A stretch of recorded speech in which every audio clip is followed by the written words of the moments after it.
নমস্কার বন্ধুরা, আমার আজকের একটা প্রথম ব্লগ নিয়ে আপনাদের কাছে আসলাম এবং সকালটা এখন বাজে ঘড়ির কাঁটাতে এখন সকাল হয়েছে 7টা।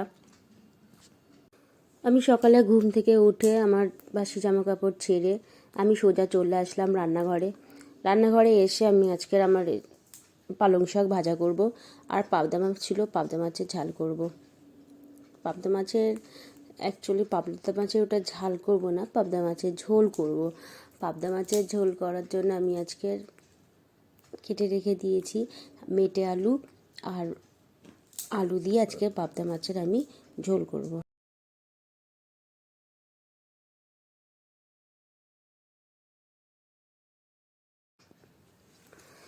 পাবদা মাছগুলো আমি নুন হলুদ মাখিয়ে রেখে দিলাম, আর এইদিকে কড়াইতে আমার পালং শাক ভাজা হচ্ছে। পালং শাক ভাজাটার রেসিপিটা আমি অন্য একদিন আমি দিয়ে দেবো। আজকে আমি আমার রান্নাঘর থেকে যে বাইরের জানলা থেকে বাইরের ভিউটা একটু তোমাদেরকে দেখিয়ে দিচ্ছি কেমন দেখতে লাগে, দেখে নিন সবাই। এটা আমার রান্নাঘরের পেছনের দিকটা, এটা আমার বাড়ির সামনের দিকটায়। একটু সকালটা ভাবলাম একটু তোমাদেরকে দেখিয়ে দিই। এই সামনের রাস্তাটা আমাদের বাড়ির। কড়াইতে এদিকে পালং শাক হচ্ছে, আর এখানে আমি যে কেটে রেখে দিয়েছি, যেটা আগেই বললাম মেটে আলু আর আলু দিয়ে আজকের পাবদা মাছের ঝোল করব। আমি কোনোদিন করিনি, জানি না আজকে কেমন হবে।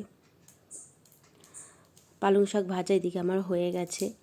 এবার কড়াইতে আমি তেল দেবো, তেল দিয়ে কড়াইটা ভালো করে মাছগুলো ভাজা বসিয়ে দিয়ে আমি এদিকে শিলে জিরে লঙ্কা আর তেলটা যখন গরম হয়ে করে বেটে নেব। এবার আমি একটা একটা করে মাছ লঙ্কা কড়াইতে ছেড়ে দেবো। জিরে আমি শিলে বেটে নিয়ে মাছ ভাজতে গেলে কড়াইতে যদি অল্প তেল দেওয়া যায় তাহলে মাছটা ভাজাই হয়ে গেছে। এবার মেটে আলুগুলো ভালো করে বেশি তেল দিলে তেলের মধ্যে ওই মশলা বাটাটা দিয়ে দিতে হবে। মশলা বাটা দিয়ে জল ঢেলে দিতে হবে, দিয়ে যখন একটু ফুটবে তখন আমি মাছগুলো ছেড়ে দেবো। জলটা একটু ফুটলে মাছগুলো ছেড়ে দিয়ে নামিয়ে নেবো। আমার এই হচ্ছে সকালের রুটিন। আজকে সকালবেলা সবাই খেয়ে সব ডিউটি বেরিয়ে যাবে যে যার কাজে, তারপর আমার কাজ শুরু হবে।